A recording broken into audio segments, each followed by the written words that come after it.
Isuf Fejzullahu. Shtëpia e këtij njeriu për dekada është Hasanbegu.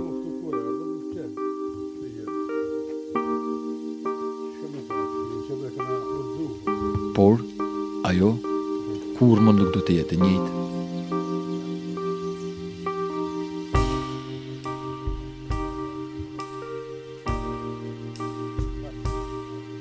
Jo për shkak se u shkatrua nga përmbyqjet, por për shkak se u i mori jetën e djalit të tij dhe mbesës 16 muajshe.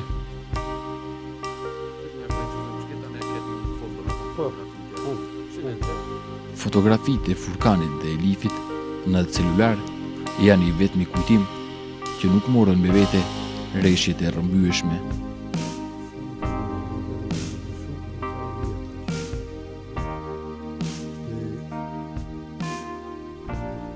Për mu, për familjen, mas shumë të për babe, për nënë. Ja, këtë tjetër, këtë po më duket këtë tjetër, jo se kur për para që shishe. Ishte herë për nërë, që më të rëgua, jo, zemra ime nuk ka shek nashtë, hiç ka me pa, hiç ka me pas. Që me më maru, hiç dërgjava e se kusha, hiç farë palate që për asë, nuk më interesan mu, por këtë gjama.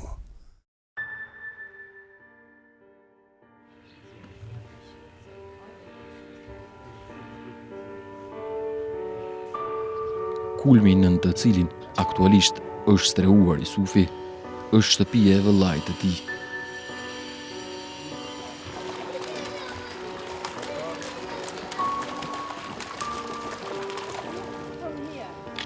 Fati i tij është një nga më të dhimbshmet në lagje. Por histori tragjike të përmbyqjeve ka dhe në fqinjësi. Hasanbek është njëra nga lagjet e cila është goditur më së shumti nga vërshimet që kanë goditur rajonin e Shkupit. Nga 22 persona të cilat humbën jetën nga këto vërshime, një pjesë e tyre ishin po nga kjo lagje.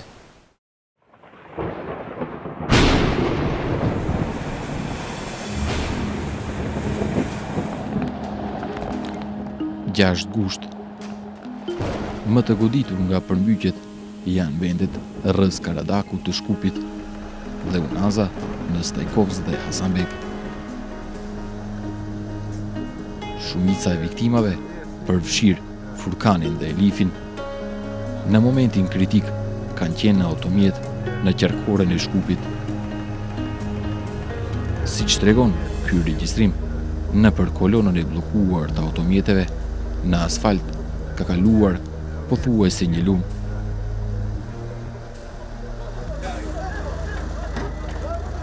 Uji dhe automjetet kanë përfunduar në përfushat dhe shtëpit në Unaz.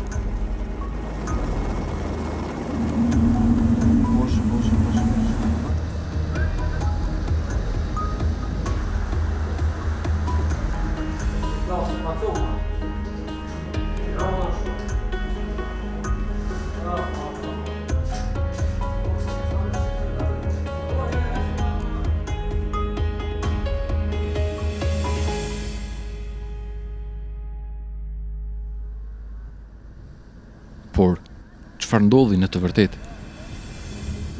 Rrëfimi më i mirë është një simulim i një grupi ekspertësh nga UNDP në Shkup. Në hartë, ky është fshati i Stajkovc, ndërsa kjo linjë e tregon qarkoren. Simulimi tregon se shiu i rrëmbyshëm shpejt i ka mbushur shtretërit e lumenjve, pruat dhe kanalet në male. Uji, pa pengesa të mëdha, shpejt ka zbritur tek qarkorja, duke bartur me vete teg dhe shkëmbinj. Autostrada vetëm përkohësisht ka shërbyer si një digë, që në një moment uji të del sipër asfaltit dhe të vazhdoi rrugën drejt Stajkovcit dhe Hasanbegut.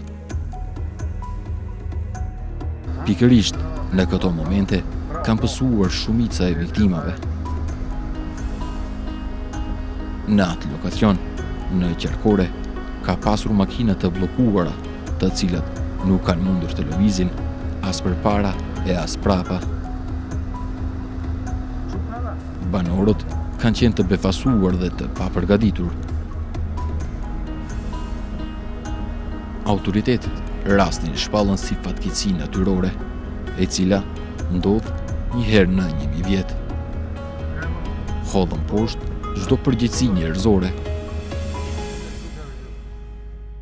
Зошто починаа луѓето? Јасно е дека жртвите се само од еден мал регион, а врнеше во цело Скопје. Кои се причините што токму таму се случи тоа и дали евентуално веќе лоцираат одговорност?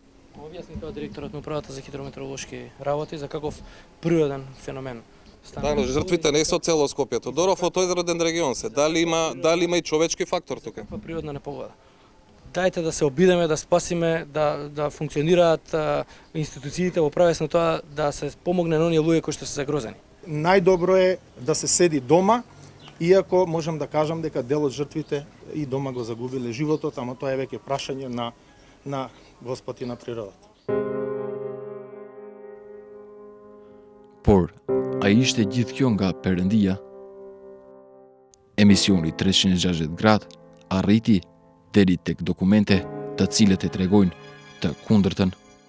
Njëri prej tyre është raporti një grupi ekspertësh vendor të vitit 2015, që ishte dorëzuar Ministrisë së Mjedisit Jetësor. Aty janë shënuar të gjitha dobësitë e përgjithshme të sistemit për përballje me përmbytjet në Maqedoni. Mungon sistemi organizuar për vlerësimin e përmbytjeve dhe resurseve njerëzore. Gjatë përmbytjeve nuk ekziston sistem për paralajmërim të hershëm. Ka përputhje në drejtorinë, komandën, koordinimin, financimi gjatë katastrofave natyrore dhe të tjera. Në 115 faqet në dokumentin ka dhe rekomandime se si Maqedonia të bëjë më lehtë një sistem për parandalimin e përmbytjeve në përputhje me direktivat evropiane. Rekomandimet nuk kanë mundur të zbatohen brenda natës, shpreh nga UNDP-ja si bartëse e dokumentit. Сепак кога би постоеле вакви системи, ваков систем во пракси, кога би се почитувале барањата на Европската директива за поплави, за очекување е дека штетите од вакви или слични идни настани би биле помали, како по однос на загубите и штетите, така и по однос на во овој случај што имавме несреќа, значи губење на човечки животи. Se bilanci I viktimave do të mund të ishte më I vogël, pohon edhe profesori I fakultetit të pylltarisë, Aleksandar Trendafilov. Првата причина која што потенциравме за она што се случи на ова подрачје во овој регион, значи е обвишеменоста на регионот. Доколку сливот беше во релативно добра состојба, зашо поплавниот бранке беше со многу помали димензии, со многу помали штети. Штетите можеа да бидат помалку, доколку сите населби кои што се пободот на Скопје се со несоодветна инфраструктура, што значи несоодветна одводна инфраструктура, значи атмосферска, канализацијска инфраструктура, несоодветна патна инфраструктура. За жал, нашиот народ и нашиот менталитет гледа што поголем, поширок двор, а многу потесна улица. Не водат грижа дека утре улицата ќе им треба за пристап за се, за не дај Боже, меѓутоа и за добри работи. Тука возилата беа извадени на чисто. И долу долу. Ето едното возило таму беше долу. Тука, тие ганки долу. Од тука ги извадили. Policia e pyjeve po heton personat që po prejnë drunj ilegalisht. Një ditë më parë, ata kanë ndjekur një grup të atill. Personat kanë arritur të largohen, ndërsa veturat me drunj I kanë lënë në hendek. Секојдневно се среќаваме со разни дрвократци кои се опасни, вооружени, кои се закануваат на нас, на нашите семејства. Пред 5 години имавме и убиство од страна на дрвократци на наш колега почина и двајца беа повредени. Statistikat e policisë së pyjeve thonë se konfiskojnë 70% nga prerja ilegale e drunjve. Por kjo statistik nuk vlen edhe për personat që po prejnë ilegalisht drunj. Pyetëm edhe Ministrinë për Bujqësi dhe Pylltari nëse prerja ilegale e drunjve kontribojnë në vërshime të rrëmbyeshme. por përgjigje nuk morën.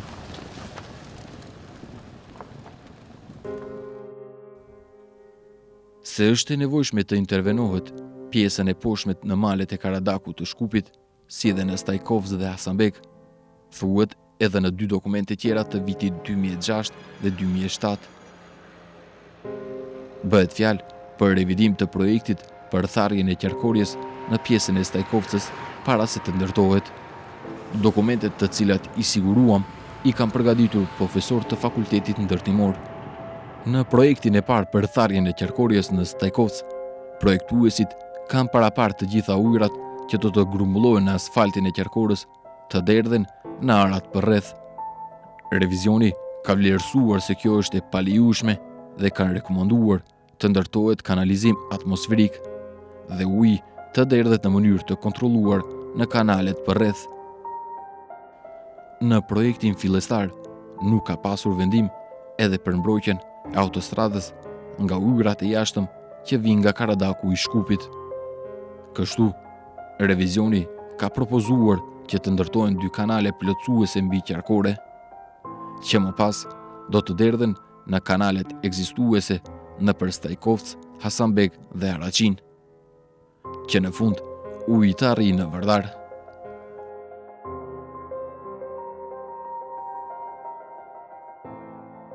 Por profesorët kanë shkruar se që kjo të funksionojë nevojitet të bëhet analizë sa uji mund të pranojnë kanalet në Stajkovcë dhe Hasanbek, sepse nga incizimet satelitore është e dukshme se mbi një pjesë të tyre janë ndërtuar madje edhe shtëpi. Nëse analiza ka treguar se kanalet nuk mund të parandalojnë ujin e parashikuar, profesorët kanë alarmuar se atëherë do të duhet dojmos të kërkohet zgjidhje krejtësisht e re. Por një analizë e tillë nuk i është dorëzuar revizionit. Për cilën do pyetje që ka të bëjë me revizionin e me këtë edhe me atë se pse nuk është bërë analiza, nuk morë përgjigje nga Ministria e Transportit dhe Lidhjeve. Pas përmbytjeve katastrofale, ka edhe analiza dhe rekomandime të reja tani nga UNDP-a. Postoji можност malo podigнување на нивото на обиколницата, таа вода што ќе од еден сличен настан што би стигнала тука да се задржи, да не се дозволи незино прелевање во руралните средини, пример во Стајковци, и на тој начин да се како еден ефект да се заштитат урбаните средини, населените места, со тоа што би имале ние некакво известно задржување или поплавување на некоја друга површина со помала вредност како што се земјоделските површини. Mundësia e parë të zgjidhen pikat problematike në rrethin e Stajkovcit është pikërisht tani. Ministria e Transportit tashmë ka zgjedhur kompaninë e cila do të punojë në rikonstruktimin e pjesës së dëmtuar të qarkorës në Stajkovcë, edhe pse nuk është e qartë se çfarë saktësisht do të punohet atje. Profesori Aleksandr Trëndafilov nuk është optimist se gjërat dukshëm do të përmirësohen. Në këtë beson për shkak të përvojës së deritanishme. За жал, мислам дека пуките не доаѓаат или не продират до многу луѓе од нашите институции или нашата политика. И не знам воеднаш што треба да се случи, па некои да преземат сериозни одговорности на ова поле. Por për Yusuf Feyzullahun, asgjë nga këto nuk është më e rëndësishme. Betejë e tij tani është ta kthej shikimin e tij nga e kaluara drejt së ardhmës. Ndihma më e madhe i vjen nga hareja e mbesave që i ka ngelur.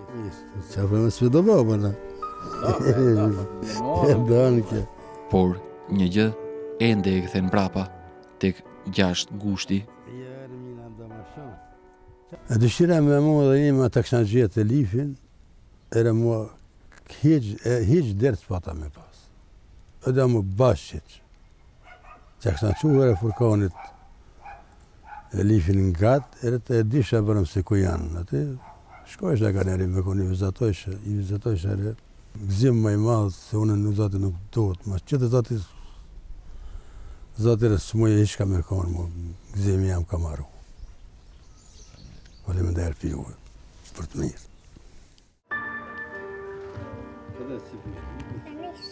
Ojeri.